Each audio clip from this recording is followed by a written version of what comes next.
Now this bit goes on your back. Allow me. I can feel his cold fingers against my neck as he brushes my hair aside, and I force myself not to shiver.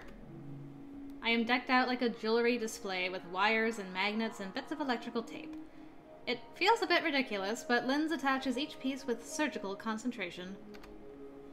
He and Raphael left dinner early to get back to work on this design, while I stayed for dessert with Nathaniel and Albin. Sooner than I expected, they declared it ready for testing. You're sure the shield will work? The theory makes sense. The field should flow around you without even noticing the disruption. However, if you feel any pain, pull out right away. Stray electrical charges near your heart would be very unfortunate. Oh, that's reassuring. But it has to work. Everyone says Linds is good at what he does. When I get through, what do you want me to do? Should I call the police right away? Should I come back in and help you with the power? I think it would be better if you came back inside. Once we have proof that this works, we can make better plans from there. He thumps me on the back, which is slightly annoying, but I'm at least grateful he didn't pat somewhere else. Everything is in place. I take a deep breath and turn to face the field. Right hand first, or either foot. What is this, Twister? I reach out to the shifting light, but just as before, my hand encounters a barrier that bends without breaking. It's not working. That can't be right. I'm sure you can fix it with a few adjustments. No, something more fundamental is wrong. The shielding should have done something, even if it didn't work entirely. If nothing else, the harmonic should have perturbed it visibly, or burnt out the shield generator through runaway positive feedback. This is most intriguing. The field must be operating on a novel principle. So what do we do now? Do? There's nothing we can do. If it's not responding to science, then there is no way through the field. There has to be a way! I turn back to the door and pound my fists against it harder. Let me out! Stop that. You'll damage the equipment. I want to go home! A sound like ocean waves crashes across my ears and pressure melts at the back of my skull. Darn Vulcan tricks again. When I open my eyes again, I'm lying in bed.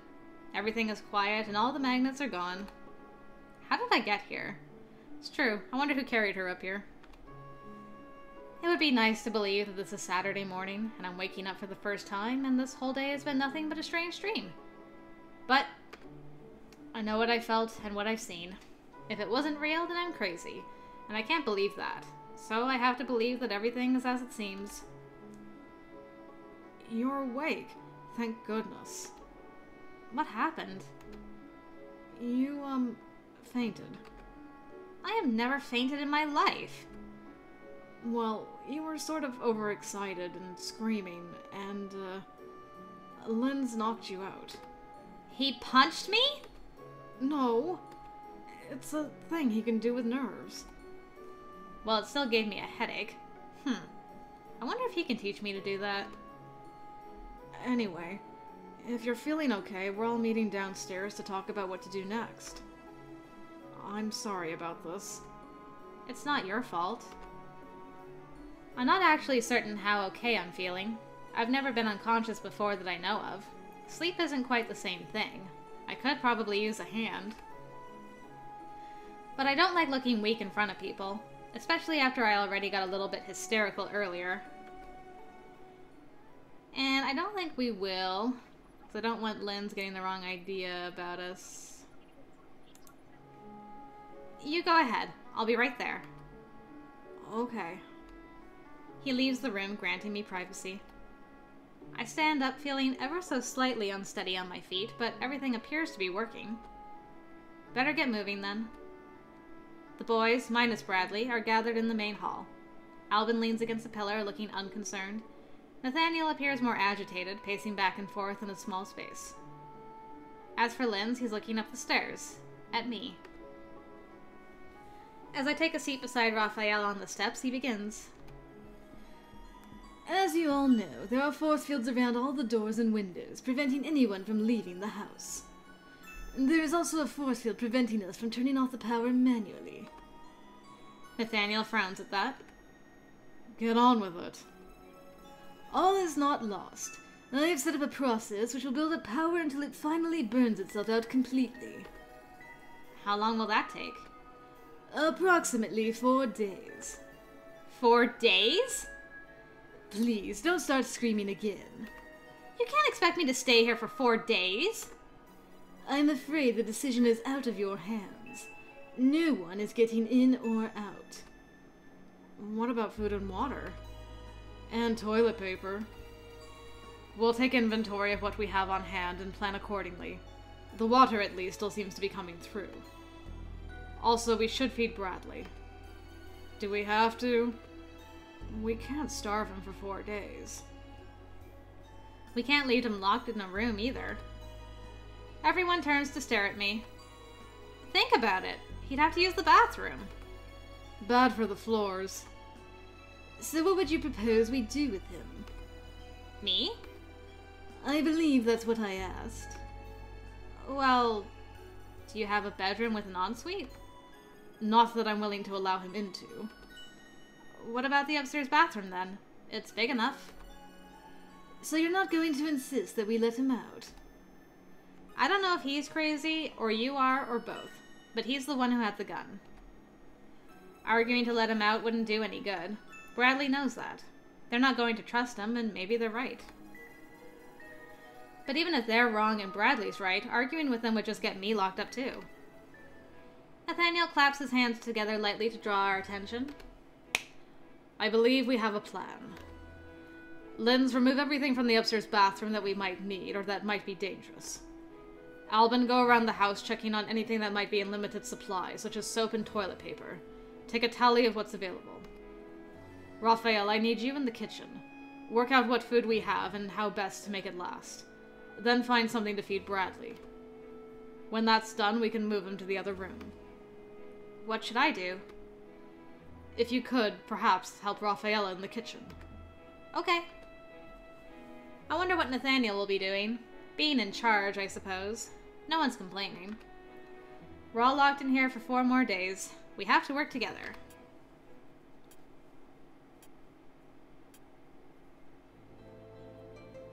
Be quiet already. We fed you, didn't we? Let me out of here! Not happening.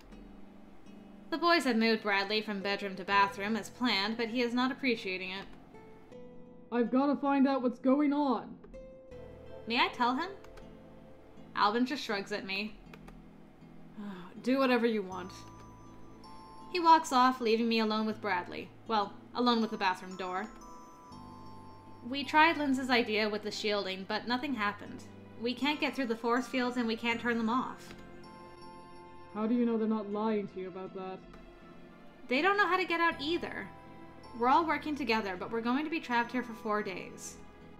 What happens then? The power overloads and shuts down. And then we all die. Haven't you ever heard of thinking positive? Don't you see? 5 days, 5 years, 5 people, and they never come back. There are 6 people in the house. Only because I was holding your hand. There would be 5. 5 times 5. 4 people disappear, becoming 4 people in a house, and we're the 5th. But what will we become? Wait, are you suggesting that one of those guys is actually your sister? I don't know, but I need to find out. I don't know how to help you. I just want to go home. The only way home is to learn the truth. I just hope it's not too late. I shake my head, forgetting for the moment that he can't see me. There's no point in continuing this conversation. Lost in thought, I walk down the hallway and turn towards the stairs. And walk into Albin and Linds. Oh, sorry. Wait, were you spying on me? Of course. Well, are you satisfied? I'm not plotting to kill you all or whatever else you think. I'm not speaking in tongues behind your back. Satisfied. For the moment. You're the ones hiding something, not me. I don't even know your full names. Enough is enough. Come on. I march past them, then snap my fingers in the air. Heel! Head held high, I stride into the main lobby. I don't look back to see if Linds and Albin are following. I can hear them back there, and anyway, they're more likely to obey if I act like I expect it. Raphael? Nathaniel? Everybody get in here. We need to talk. Gonna have a serious conversation. Once everyone is settled, I begin. We're all going to be stuck in here together for a while, so it's only fair that we should know some things about each other. I don't know how well you guys know each other already, but I don't know anybody. And there are probably things that I ought to know to stop me from sticking my foot in my mouth. So can we please do a basic introduction? Who are you? What do you do? And is there anything special I should know about you? I'll start. I'm 19 and a freshman at Brook. I might go pre-med or journalism, but I'm not sure yet. You might have noticed I don't take meat. I don't smoke or drink either. Now you. They look at each other. I don't know what you want to know. Well, like you and Linds. Do you work for him? Are you related? No, we're just roommates. I don't have a job. How old are you? What about school? I'm 18. And I'm not in school. What? Why not? That is not your business. But perhaps I could. Not now. See, there you go again, hiding things. You heard him. It's none of your business. Well, what about you? What do you do? Why are you here? Maybe I rob banks for a living, and I'm here because he is my guest. Alvin glares at Nathaniel, but cuts off what he was going to say. They're just simple questions. I mean, if we're stuck here, none of you are going to be able to get to work on Monday. Isn't that a problem for you? There's a moment of silence. This might surprise you, but I do not actually need to work. I'm between jobs. I am a free agent. I work when I choose. Well, what about schooling? I received my bachelor's degree several years ago. As did I. I dropped out. None of you have any reason to leave this house. Isn't that a little odd? We were all here when you got here, remember? That's true. Did we accidentally crash a party or something? You know, Bradley's starting to get the idea that maybe those missing girls he's talking about have somehow turned into you guys, and that's why you all live in this mysterious house. There really is no mystery here. Linds is here to perform work on the electrical systems. Raphael accompanied him. Albin is my guest. And this is my home. Linds glares at Nathaniel. I wonder if what he just said is a lie, or a truth Linds didn't want revealed. So, does that mean this whole force field mess is your fault? Alvin tosses his head. This is a waste of time. I don't have to stand around and listen to you ask boring questions. He shoves himself away from the wall and exits. And I have research to do, since, as you say, this is all my fault. Wait for me. He starts to hurry after Linds, then stops and looks at Nathaniel, then back again. I'm sorry. And then he's gone. But I want to help. Perhaps it would be a good idea for you to retire for the night. You've had a very strange day. I'm sure some rest would do you good. Fine. Good night. I suppose. It's the middle of the night. I was having the strangest dream. I was strapped to a table while Linds covered me with tiny suction cups. Suddenly I heard a commotion, and Bradley rushed into the room, pushing Raphael in a wheelbarrow. The wheelbarrow overturned, trapping Linds and Raphael underneath, and Bradley drew his sword and cut the straps that tied me down. Then we had to fight our way into the castle in time to stop Albin from marrying Nathaniel. But there were too many guards, so we had to scare them, so Bradley set me on fire. And that's when I woke up. The house is quiet. Everyone else is probably asleep. I have the whole spooky mansion to myself. When I was little, I used to read girl detective novels. Every old house came complete with secret passages and smuggler's gold. This is my chance to explore. It's not that I don't trust them. Well, okay, it is that I don't trust them. Not completely. Why should I? They don't trust me either. They're not going to tell me everything, so I'll just have to find out on my own. In particular, what is down in the basement. Probably nothing, probably just some switch boxes and storage and things, but I'd like to see for myself. I'm not an idiot, I'm not going to touch anything that might be related to the electrical system. I just want to look. Now, the staircase down was around here somewhere. Well, well, what have we here? Where did he come from? Sneaking around, Janet. I was... yeah. Now, as entertaining as the hungry option is, it does decrease our points with him, so we should be so lonely. If I'm going to bluff, I may as well bluff big. Actually, I was looking for you. Haha. Oh, really? Well, I declare I was all by myself in that big, lonely room. Now you're a belle. Aren't I depending on the kindness of strangers? I suppose. Streetcar named Desire. Is that supposed to mean something? It's a play. Sorry, I had to read it for high school. I thought everyone did. I'm afraid I'm not familiar with many plays. Well, I've certainly managed to distract him from his original suspicions. Now to reel him in. I went to bed too early and now I can't sleep. I thought you might be up. You seem like a night owl. Sometimes. At other times, simply an insomniac. So what do you do to keep yourself occupied at night? I run in circles. I think I would have heard that. Nathaniel does have an extensive library. Oh, what sort of books do you like? Books with words in them. If I give him an inch. Fiction or non-fiction? Yes. Examples.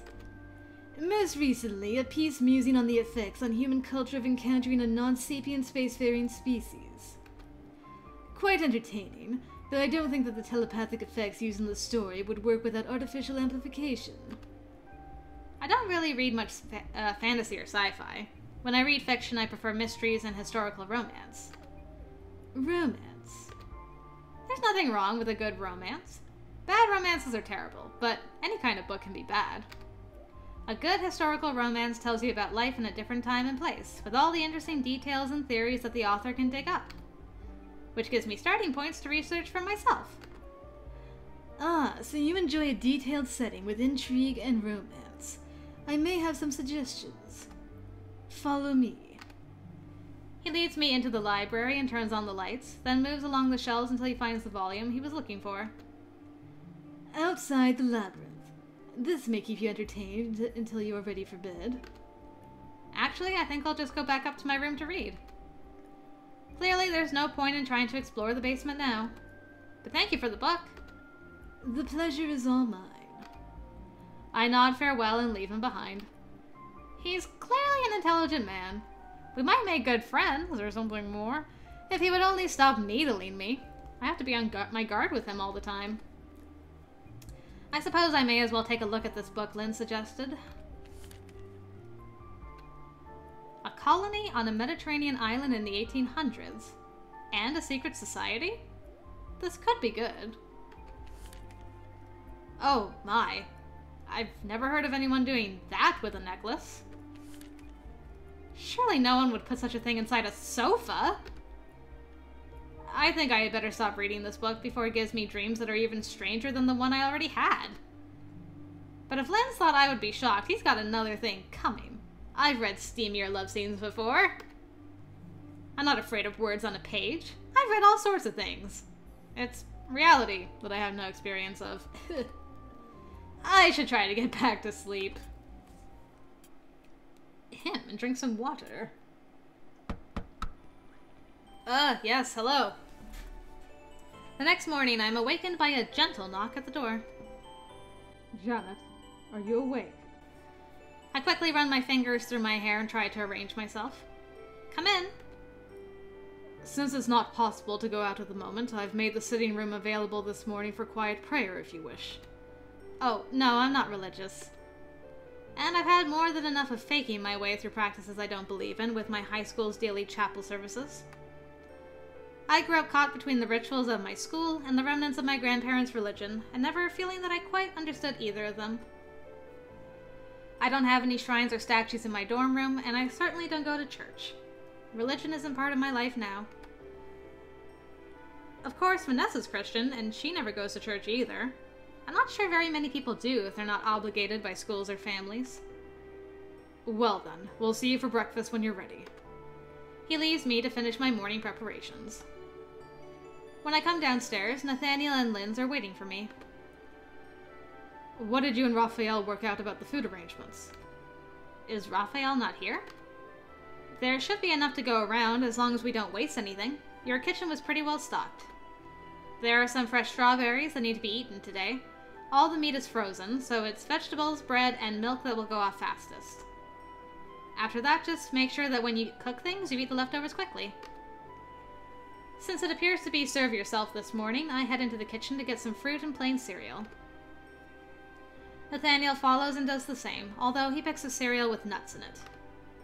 Linds shows no interest in the food, heading straight for the French press to make a cup of coffee. We may run out of milk before the 4 days, 3 now, I suppose, are up, but there's plenty of oatmeal and spices, and I can make porridge with water. I return to the dining room to eat my breakfast. Nathaniel comes in from the kitchen, bringing a glass of water along with his cereal. Mustn't forget these. He picks up one of the pots of roses and carefully adds a small amount of water. They're very pretty.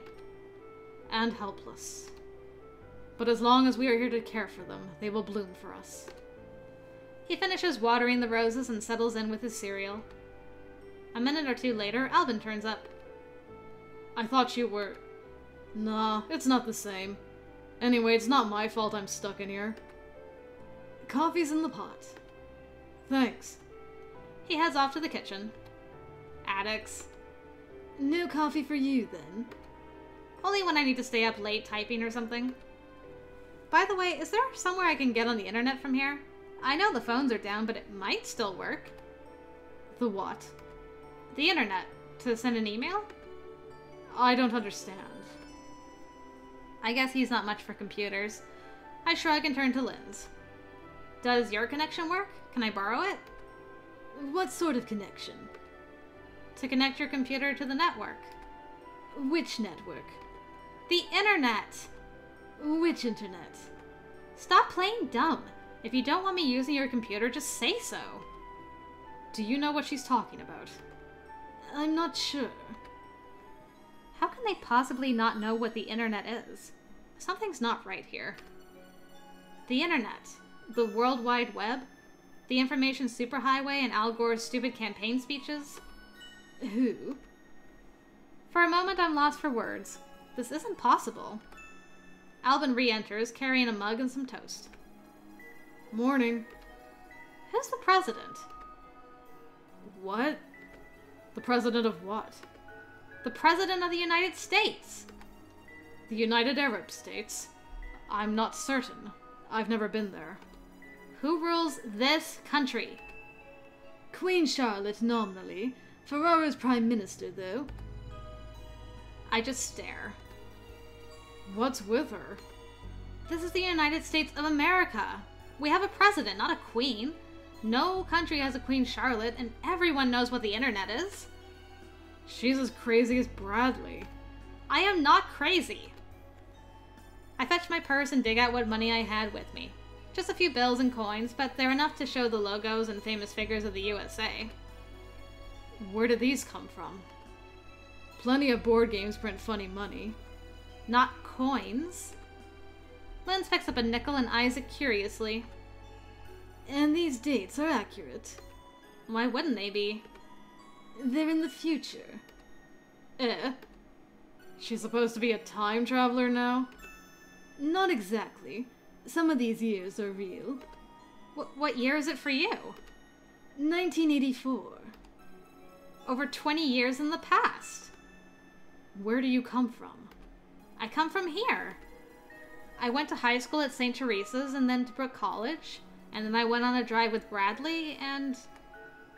There's no school named Brook College near here. I've lived here in Memphis my whole life.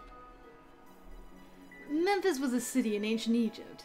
This is Chickasaw Oaks. Bradley was right. This house doesn't exist. You're all hallucinations or spirits or something. She's lost it. I can assure you that I'm quite real. He touched me earlier when he was setting up the magnets for the tests. He's not a ghost. But what is he? Do you have any other evidence of your story? Do you have any evidence of yours?